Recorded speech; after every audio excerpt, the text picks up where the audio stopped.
નમસ્કાર વિદ્યાર્થી મિત્રો, શ્રી સત્યસાઈ લક્ષ્મી મહાવિદ્યાલય મોવાસ. ચાલો બાળકો, આજે ધોરણ 5 વિષય પર્યાવરણ, એમાં બાળકો ચેપ્ટર નંબર 3 સ્વાદથી પાચન સુધી. તો ચાલો બાળકો, આજે સ્વાદથી પાચન સુધી પાઠનો અભ્યાસ કરીશું. ચાલો બાળકો, હવે તમારા પાઠ્યપુસ્તકમાં પેજ નંબર 25 કાઢો. તો બાળકો, આજે આપણે શું કરીશું? જે પાઠ્યપુસ્તકમાં જે પ્રશ્નો આપેલા છે બાળકો, આ પ્રશ્નોના જવાબનો આજે અભ્યાસ કરીશું. તો બાળકો, અહીંયા શું લખ્યું છે કે તમારી જીભના આગળના ભાગને ચોખ્ખા કપડાથી સાફ કરો, જેથી તે સુકાઈ જાય. ત્યાં થોડી ખાંડ કે ગોળ મૂકો. તમને કોઈ સ્વાદ આવે છે? આવું કેમ થયું? પછી બાળકો પ્રશ્નાર્થ ચિહ્ન આપેલું છે. તો બાળકો, એમાં જવાબમાં આવશે ના. આમ કરવાથી કોઈ સ્વાદ આવતો નથી, કારણ કે જીભના આગળના ભાગને કપડાથી સાફ કરવાથી તેના પર લાળ નથી. જ્યારે લાળ રસ ભોજન કે અન્ય ખાવાની વસ્તુમાં ભળે છે, ત્યારે સ્વાદનો અનુભવ થાય છે. હવે બાળકો, અહીંયા તમને એક બાળક આપેલું છે, બરાબર? અને અહીંયા તમને લખેલું છે પાઠ્યપુસ્તકમાં, અરીસાની સામે ઊભા રહો અને તમારી જીભને નજીકથી જુઓ. તેની સપાટી કેવી દેખાય છે? તમને સપાટી પર નાના ટેકરા દેખાય છે. તો બાળકો, આ છે જીભ, બરાબર? અને એના પર શું મૂકેલો છે બાળકો? એક અરીસો મૂકેલો છે. અને જીભ પર શું દેખાય છે બાળકો? નાના ટેકરા જેવા દેખાય છે. તો આ છે બાળકો નાના ટેકરા જેવા. હવે નીચે લખેલું છે બાળકો, સૂચનામાં ચર્ચા કરો અને લખો. તો એમાં બાળકો તમારે શું કરવાનું છે? અહીંયા તમને 1, 2 અને 3 આ 3 પ્રશ્નોનો જવાબ એક જ આવશે. તો એમાં બાળકો પહેલું છે, જો કોઈ તમને આંબળા કે કાકડીનો સ્વાદ સમજાવવા કહે તો તમને સમજાવવામાં થોડી મુશ્કેલી થશે. પછી બીજું છે બાળકો, નીચેની વસ્તુઓનો સ્વાદ તમે કેવી રીતે સમજાવશો? ટામેટાં, અલ્પવિરામ ડુંગળી, અલ્પવિરામ વરિયાળી અને અલ્પવિરામ લસણ. હવે બાળકો ત્રીજું છે, તમે જાણતા હોય એવા શબ્દો વિચારો અથવા સ્વાદ સમજાવવા તમારા પોતાના શબ્દો બનાવો. તો એમાં બાળકો તમારે શું કરવાનું છે? કોષ્ટક દોરવાનું છે. તો કેવી રીતે? તો બાળકો તમારે શું કરવાનું છે? એવી રીતે કોષ્ટક દોરવાનું છે. પછી એમાં પહેલા ખાનામાં લખવાનું છે બાળકો, ખાવાની વસ્તુઓ, અને બાજુના ખાનામાં લખવાનું છે, એટલે કે કોષ્ટકમાં સ્વાદ. પરંતુ બાળકો તમારે નાના નાના અક્ષરોથી લખવાનું છે. ચાલો, હવે એમાં તમારે ક્રમ આપવાનું છે. એમાં ટામેટાં લખવાનું છે બાળકો, એટલે કે જે ખાવાની વસ્તુઓ છે એમાં. પછી બાળકો બીજું લખવાનું છે ડુંગળી. ત્રીજું લખવાનું છે બાળકો વરિયાળી. અને ચોથું લખવાનું છે બાળકો લસણ. હવે બાળકો તમારે સ્વાદમાં લખવાનું છે. એમાં જે ટામેટાનો સ્વાદ છે એમાં બાળકો તમારે લખવાનું છે ખાટા, મીઠા, રસદાર. એ બાળકો તમારે અહીંયા સ્વાદમાં લખવાનું છે. પછી બીજા નંબરનું શું છે બાળકો? ડુંગળી. એની સામે લખવાનું છે બાળકો તીખો, સામાન્ય, મીઠો. હવે વરિયાળી છે, એની બાજુમાં લખવાનું છે બાળકો સ્વાદમાં મીઠો, અલ્પવિરામ, થોડોક તુરો. હવે અહીંયા લસણ છે બાળકો, એને બાજુમાં લખવાનું છે તીખો, અલ્પવિરામ, સામાન્ય, તુરો. એવી રીતે બાળકો તમારે પ્રશ્નોનો જવાબ લખવાનો રહેશે. હવે બાળકો ચોથો પ્રશ્ન છે, જ્યારે હેન્સીએ અમુક વસ્તુઓ ચાખી તો તેણે સી કહ્યું. તમારા મતે તેણે શું ખાઈ લીધું છે? તો બાળકો જવાબમાં લખવાનું છે હેન્સીએ મરચું કે કોઈ તીખા સ્વાદવાળી વસ્તુઓ ખાધી હશે. હવે પ્રશ્ન નંબર 5 શું લખ્યું છે બાળકો? તમે કેટલાક સ્વાદ સમજાવવા અવાજ કેમ નથી કરતા? તો બાળકો જવાબમાં આવશે આપણી જીભ વધુ તીખા, અલ્પવિરામ કડવા, ખાટા કે ખારા સ્વાદની વસ્તુઓનો અનુભવ કરે છે ત્યારે સી સી સી સી જેવો અવાજ નીકળી જાય છે. પરંતુ આપણે ગળ્યા કે અન્ય પ્રમાણસર સ્વાદનું ભોજન કરીએ છીએ ત્યારે તેને સમજવા અવાજ કરતા નથી. હવે બાળકો છઠ્ઠો પ્રશ્ન છે તમારા હાવભાવ અને અવાજ પરથી તમારા મિત્રોને તમે શું ખાધું છે તે ધારવા કહો. તો એમાં તમારે શું કરવાનું છે બાળકો? એમાં પણ તમારે કોષ્ટક દોરવાનો છે. તો કેવી રીતે બાળકો? એવી રીતે તમારે નોટબુકમાં કોષ્ટક દોરવાનું છે, બરાબર. પછી એમાં પહેલા ખાનામાં લખવાનું છે બાળકો નાના નાના અક્ષરોથી અવાજ અને હાવભાવ. અને અહીંયા બાળકો તમારે લખવાનું છે શું ખાધું હશે, પછી પ્રશ્નાર્થ ચિહ્ન મૂકવાનું છે અને બાજુમાં લખવાનું છે બાળકો ધારવું. એવી રીતે બાળકો તમારે નાના નાના અક્ષરોથી લખવાનું છે. ચાલો હવે જે અવાજ અને હાવભાવ છે, બરાબર, એમાં પહેલું લખવાનું છે બાળકો, એટલે જે કોષ્ટક છે ને બાળકો એમાં ક્રમ નંબર 1માં લખવાનું છે સી સી, પછી પૂર્ણ વિરામ 3 મૂકવાના છે, પછી સી લખવાનું છે, પછી પૂર્ણ વિરામ 3 મૂકવાનો છે, પછી સી, પછી પૂર્ણ વિરામ 3 મૂકવાનું છે, બરાબર.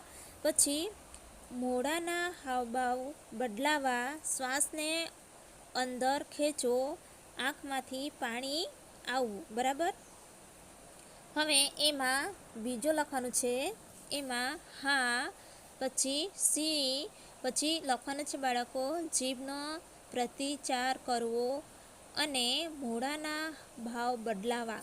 પછી ત્રીજું લખવાનું છે બાળકો એમાં સી સી, પછી પૂર્ણ વિરામ 3 મૂકવાના છે, પછી હા, પછી પૂર્ણ વિરામ 3 મૂકવાના છે અને સી, પછી પૂર્ણ વિરામ 3 મૂકવાના છે. પછી લખવાનું છે બાળકો મોઢાના ભાવ બદલાવા, આંખો ઝીણી થવી. હવે બાજુમાં લખવાનું છે બાળકો એમાં શું ખાધું છે, બરાબર. એમાં પહેલું લખવાનું છે બાળકો મરચું કે ખૂબ જ તીખી વસ્તુઓ ખાધી હશે એટલે તીખો સ્વાદ. હવે એમાં બીજું લખવાનું છે બાળકો કડવા કે ખારા સ્વાદની વસ્તુઓ ખાધી હશે. અને ત્રીજું લખવાનું છે બાળકો ખાટા કે કડવા સ્વાદની વસ્તુઓ ખાધી હશે. હવે બાળકો અહીંયા સૂચના આપેલી છે, નીચે જોઈએ શું લખ્યું છે બાળકો ચાવો અને સારી રીતે ચાવો. આમાં શું તફાવત છે? જેવી રીતે બાળકો આપણે અહીંયા જે પ્રશ્ન 3 છે એનો સાથે જ જવાબ લખ્યો છે એવી રીતે અહીંયા પણ સાથે જવાબ આવશે. એમાં પહેલું છે બાળકો વર્ગમાં સમૂહમાં પ્રયત્ન કરો. એમાં છે બાળકો દરેક જણ બ્રેડનો ટુકડો અથવા રોટલીનો ટુકડો અથવા થોડા રાંધેલા ભાત લો. હવે બાળકો બીજો પ્રશ્ન છે તે તમારા મોંમાં મૂકો, 3 થી 4 વખત ચાવો અને ગળી જાઓ. પછી બાળકો તમે ચાવો છો ત્યારે સ્વાદ બદલાય છે? તો બાળકો આ 3 પ્રશ્નોના જવાબ એક જ આવશે, ના. 3 થી 4 વખત ચાવીને ગળી જવાથી સ્વાદ બદલાતો નથી. હવે બાળકો અહીંયા આ પહેલો પ્રશ્ન અને આ બીજો પ્રશ્ન છે એનો પણ એક જ જવાબ આવશે. એમાં હવે બીજો ટુકડો લો અથવા ચોખા લો અને તેને 30 થી 32 વખત ચાવો. બીજું છે બાળકો ઘણી બધી વખત ચાવ્યા પછી સ્વાદમાં કોઈ ફરક છે? તો બાળકો હા, ઘણી બધી વખત ચાવ્યા પછી ભોજનમાં મોંનો જે લાલ રસ ભળે છે તેથી સ્વાદ મીઠો લાગે છે. હવે બાળકો અહીંયા પણ પ્રશ્ન આપેલા છે, એ પ્રશ્નોના જવાબનું પણ હવે આપણે ચર્ચા કરીશું. એમાં બાળકો પહેલું છે, શું ઘરમાં તમને કોઈએ ધીમે ધીમે અને સારી રીતે ખોરાક ચાવવા કહ્યું છે, જેથી ખોરાક સારી રીતે પચી જાય તેવો આવું કેમ કહે છે? તો બાળકો તમારે જવાબમાં લખવાનું છે, હા, ઘરમાં મારા દાદીમાં હંમેશા કહે છે કે ખોરાક ધીમે ધીમે સારી રીતે ચાવીને ખાઓ, કેમ કે ખોરાકને બરાબર ચાવીને ખાવાથી તેમાં લાળ રસ ભળે છે અને ખોરાકનું પાચન સારી રીતે થાય છે. બીજો પ્રશ્ન છે બાળકો, તમે લીલા જામફળ જેવી સખત વસ્તુ ખાતા હોય એવી કલ્પના કરો. તમે એક ટુકડો કાપી અને મોંમાં મૂકી ગળી જાઓ ત્યાં સુધી કેવા પ્રકારના બદલાવ આવે છે? તો બાળકો જવાબમાં આવશે, સૌપ્રથમ જામફળનો ટુકડો મોંમાં મૂકીને ચાવીએ છીએ તો તે સખત અને ફીકા સ્વાદવાળો લાગે છે, પરંતુ વધુ વખત ચાવ્યા પછી ગળતી વખતે તે પોચો અને મીઠો લાગે છે.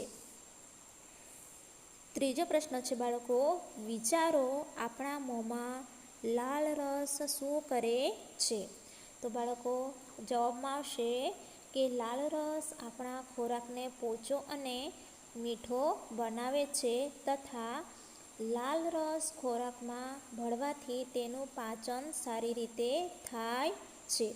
તો બાળકો આ પ્રશ્નનો જવાબ પણ તમારે પાઠ્યપુસ્તકમાંથી જોઈને પછી નોટબુકમાં લખવાનું છે અને સ્વાધ્યાય પોથીમાં પણ લખવાનું છે. હવે બાળકો આપણે આગળ જઈશું. હવે બાળકો અહીંયા પણ પ્રશ્ન આપેલા છે, એ પ્રશ્નના જવાબનું આપણે અભ્યાસ કરવાનું છે. એમાં સૂચના આપેલી છે બાળકો, વિચારો અને કહો. એમાં લખ્યું છે બાળકો પાઠ્યપુસ્તકમાં, તમે મોંમાં ખોરાક મૂકો અને ગળી જાઓ તે પછી ત્યાંથી ક્યાં જાય છે? આપેલા ચિત્રમાં તમારા શરીરમાં ખોરાકનો માર્ગ દોરો. તમારા ચિત્રની તમારા મિત્ર સાથે આપ-લે કરો. શું તમારા બધાનું ચિત્ર સરખું છે? તો બાળકો તમારે જવાબ લખવાનો છે, આપણા મોંમાં ખોરાક મૂકીએ અને ગળી જઈએ ત્યારબાદ ત્યાંથી ખોરાક અન્નનળીમાં થઈને જઠરમાં જાય છે, ત્યાંથી નાના આંતરડામાં અને તે પછી મોટા આંતરડામાં જાય છે. છેવટે તેમાંથી ન પચેલો ખોરાક મળ દ્વારા બહાર નીકળી જાય છે.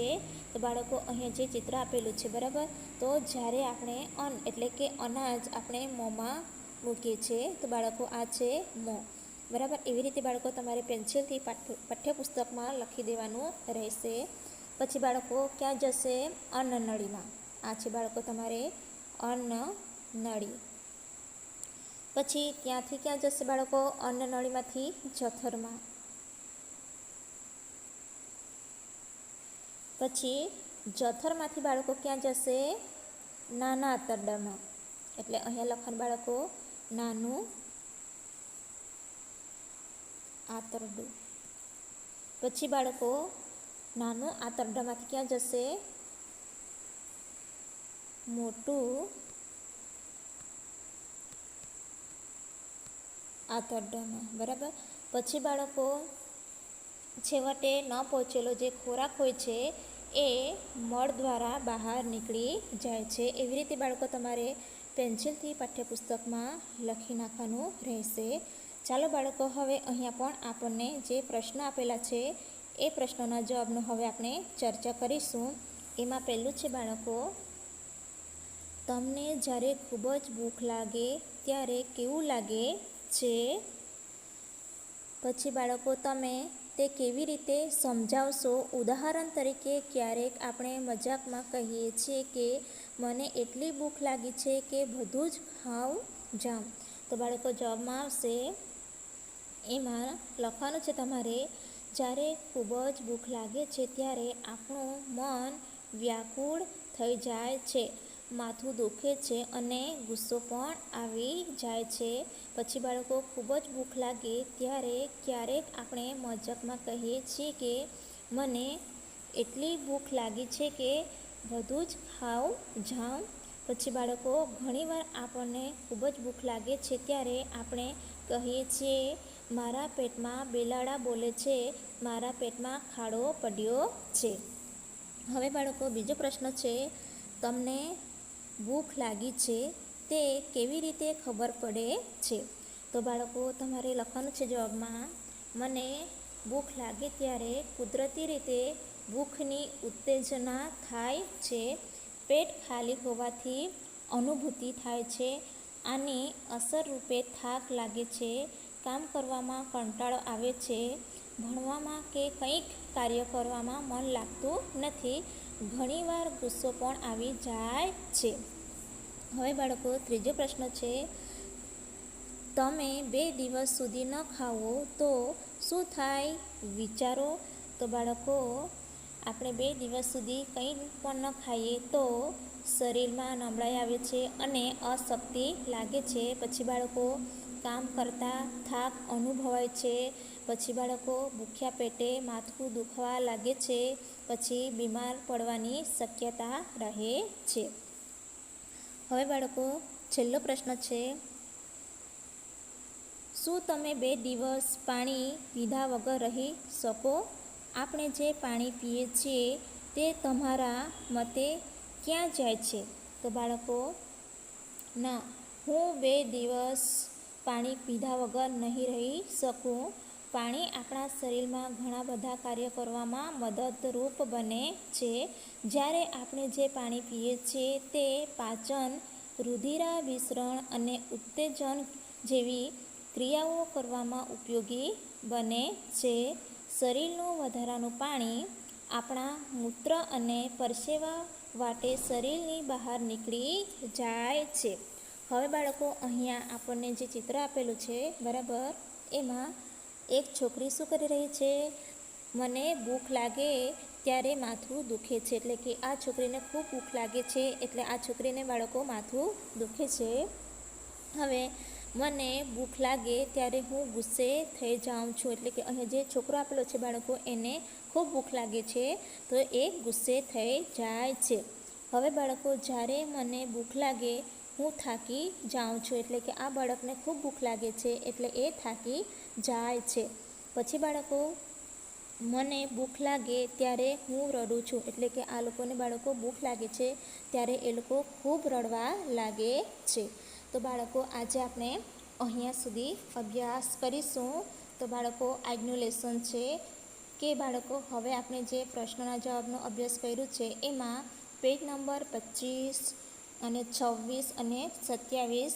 તો બાળકો આ જેટલા પણ પ્રશ્નો છે એ પ્રશ્નના જવાબ તમારે પર્યાવરણની નોટબુકમાં લખી નાખવાનું છે અને સાથે સાથે બાળકો તમારે સ્વાધ્યાય પોથીમાં પણ લખવાનું છે અને લખા ગયા બાદ તમારે એનો ફોટો પાડીને મોકલવાનો રહેશે.